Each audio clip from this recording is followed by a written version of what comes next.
ดีโดยกินแล้วรู้สึกดีขึ้นบ่ยายเมื่อต้องเป็นอะไรร่างกายเป็นอะไรรู้สึกแบบที่บอกกันโดยโทรหาครับเป็นรู้สึกเป็นยังไงรู้สึกว่าเป็นแฮงมีแฮงคักบ่มีเรี่ยวแรงไหมก่อนกินนั้นยายมีอาการแนวใดก่อนตำบิดยายมีอาการแนวใดอันรู้สึกว่ามีแฮงขึ้นโคเน่าโดยอ๋ออาทิตย์แล้วมานะรู้ว่าตื่นมาก็ลอยเมื่อลอย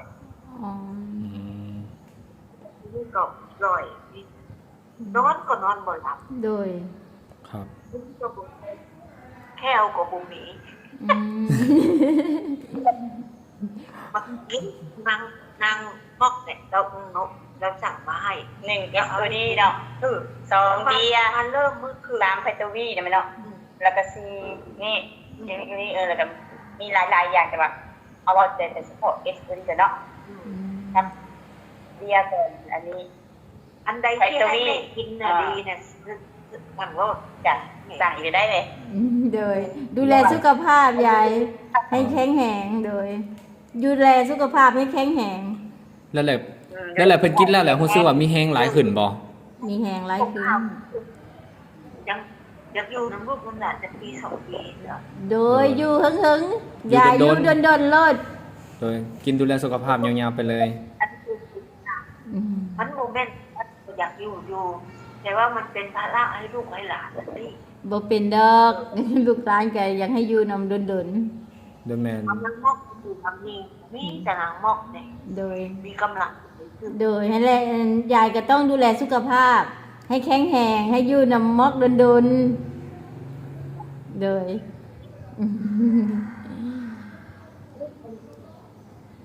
แม่ยังไงอ่ะอันยากอันใดแม่หักกำลังหักลูกที่เป็นทีมงานนี่แหละทีมงานของสั่งทางอันเขาปรึกษากันว่าแม่เป็นจังซี่เนี่ยควรกินอีอย่างไหน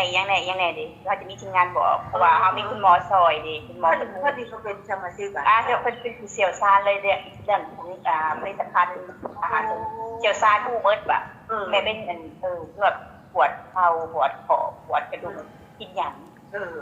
แล้วกับเจ้าซามือซาตินกินหยังชาได้จังเลยเจ้ารักขับถ่ายโดยสะดวกเจ้าหยังเขาผู้เมิดเพราะว่าแม่หักน้องหักคนนี้อดีกับแม่แอดหูเพราะว่าเขาเสี่ยวซานหลายปีแล้วของบริษัทนี้ขึ้นอันเชี่ยวชาญมาแล้วแม่เพราะว่าเห็นกับบริษัทมันสิบ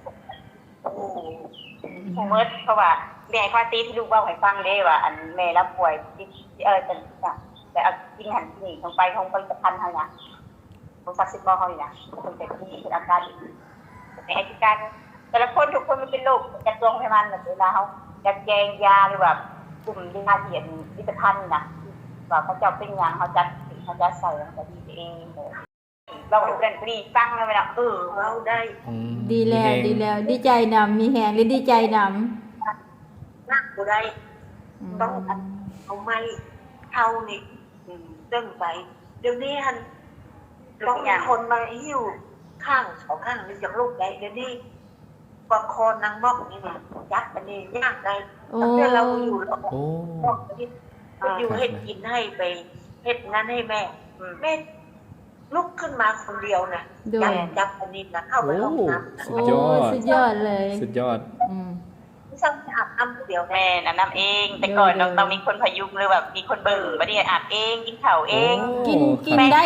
ฮอดบ่ทิศนึงต้องเนาะพักหา6 มื้อได้มั้ยเนาะประมาณทิศนึงโดยถ้าว่ายังมีมึนกับมีตัวอันมารีน่าเด้ต้องบอกไปแล้วให้เพิ่นคอยดูแลไปเพื่อละอันมารีน่าตัวมารีน่าออลิซามินแบบนี้ดูแลหลอดเลือดแบบนี้มันก็มีหลายตัวที่ดูแลสุขภาพคือแม่เฮาเนาะส่วนหลายน่ะอันผู้เฒ่าเนาะส่วนหลายบ่ค่อยกินของประเภทซีนเนาะในสมอง2 จุดเส้นเลือดได้3-4 ปีนี่แล้วเลือดนั่นแหละมันสิมีตัวมารีน่ากับอันออลิซามินซิซอยเกี่ยวกับพวกหลอดเลือดตีบในสมองนี่แต่ว่าตัวนี้มันสิเกี่ยวกับ ระบบหลอดเลือด ระบบหัวใจไขมันนั้นโอ้หัวใจไขมันในเส้นเลือดอ๋อแล้วมันสิดูแลเฮา ได้ดีถือกับโลกแม่นะก็บอกบอก โดย ชอบ โดยให้อะไรจังว่าถามเพิ่นอยู่ว่าให้แม่กินแบบใดก็ติดตามอยู่ว่าแม่เป็นพยาธิหยังแน่เพิ่นต้องกินตัวใดก็ติดตามกับต้องมอกอยู่ เพราะว่าก็ยังให้แม่กินก็ยังให้แม่มีสุขภาพดีเนาะ โดย เฮาก็ดีใจนำเพิ่นสุขภาพดีกะ นั่นแหละจังว่าอันนั้นลงกับต้องมอกอยู่ ดีจัง โดย คันว่าคนนี้กำกับดีเลยหนักของนะคุณก็ดี โดยดีแล้วที่ได้ไปเจอกัน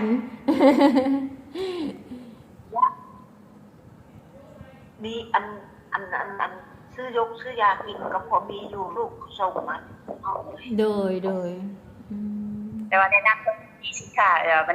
มันดีแล้วแบบหายเลยเนาะเดี๋ยวบ่ต้องกลับมาเป็นอีกอย่างทรมานมันบ บ่ อก เป็นที่บ่เป็นบ่กลับมาอีกดิ อันนี้นั้นมันเป็นนั้นอาหารเสริมแล้วมันดูแลแล้วคืออันร่างกายเฮามันมีเซลล์เด้อันแม่ มันมีเซลล์มันต้องไปดูแลเซลล์เฮามันก็ให้เฮาแข็งแรงเฮาก็ค่อยดูแลสุขภาพไปต่อเนื่องกินคือเฮากินนั้นกินข้าวนี่แหละ คือมันเสริมแบบนี้หั่นนะแล้วมันก็เฮ็ดให้ร่างกายเฮาแข็งแรงเฮาก็ดูแลไปแบบนี้ เพราะว่าร่างกายเฮามันเสื่อมตลอดเด้ ทุกคนมันต้องเสื่อมอยู่แล้ว แล้วเฮาก็ดูแลมันไปเสริมใส่แบบนี้เดี๋ยว เดี๋ยว แต่ถ้าเรากินต่อเนื่องเรากินเป็นระเบียบมันก็สิเฮ็ดให้มันรู้สึกดีขึ้นแบบนี้เขาก็ดูแลมันย้อนไหวนำเด้ตัว SOD มันสิเป็นสารต้านอนุมูลอิสระ แล้วมันเป็นผักผลไม้125อย่างแต่ตัวนั้น แล้วว่าแม่หั่นน่ะมีอย่างหนึงผมบ่งอก อ๋อดีแล้วอย่างผมบ่งอก บ่เคยได้ยอม อืม ดำอะ อืม เอามามันด แต่ว่ามันล่นอยู่บ่แม่ผม ร่นอยู่แต่มันบ่งอกได้แม่เอ้ย อ๋อ ำลบอยู่แต่หักผมเอาบางจะได้มาแล้ว โดย ผมบาง อืม โดย บาง ก็ลองบันเทิงไปคอลลาเจนกินคู่กับเดียเนี่ยมันสิเกี่ยวกับกระดูก ก็เช่นน่ะกินหัวกินคู่กับกระดิ่งจะดีกว่า แบบว่ามันสิเกี่ยวกับคอลลาเจนมันสิเกี่ยวกับพวกผมพวกเล็บพวกอิหยังพวกผิว แล้วกินเข้ากับเดียแล้วมันสิอันได้ผลดีก่อนอืมมัน ยังก็อันแม่เพิ่นเป็นเก็ดอยู่เด้มันลอกนะ อันใดลูก บ่ได้แล้วเขากินอันนี้นะเขากินอันนี้นะบ่อยากลอกก็ได้บ่เห็นแล้วหิวลอกนะ แมนพวกน้ำหวานพวกอันนี้ไปแล้วเฮากินมันเสียนั่นเองดอก เพราะว่าผิวเฮามันเขาเอิ้นว่ามันเป็นสารต้านอนุมูลอิสระ มันสิเป็นตามผิวตามอิหยังก็เฮาไปกินดูแลแล้วมันสิอันนั้นเอง อืม อย่าเด้อ แม่ลงกระมอกน้อยหนึงเด้อแม่ขอ โดยแม่โชคดีให้แข็งแรงเด้อแม่เด้อ โดยแข็งแรง โดย โดย ต้องมอกเบิ่งเพิ่นต้องมอกเบิ่งแม่ดีๆต้องมอกเลย อันนี้อันนั้นน่ะกันบ่อยู่เด้ โดย บ่ต้องอดแม่ปวดแล้วไปโลด โดยขอรอดด้วยเดี๋ยว ดีไปไข่ไปเลยลูก ต้องไข่แม่ดีอืมสำคัญคือแม่ต้องพักผ่อนให้เพียงพอ นอนให้รับพักผ่อนเพียงพอ บัดนี้เพิ่นว่าซื้อแล้วก็เรานี่นั่นนี่ฟังว่ามีแห้งนำมามื้อนี้ฮะ อืม ครับ แต่ เนาะ ก่อนว่าเราก็มีแต่ว่า คือดีให้ไป เราลุกมื้อนี้กับมื้อวานนี่ใครแน่ลงว่าโอ้ย โดยดีแหละ อืม มีแห้ง โอ มา เค อยู่ นะ โดยโอเคโดยโอเคบ๊ายบายโดย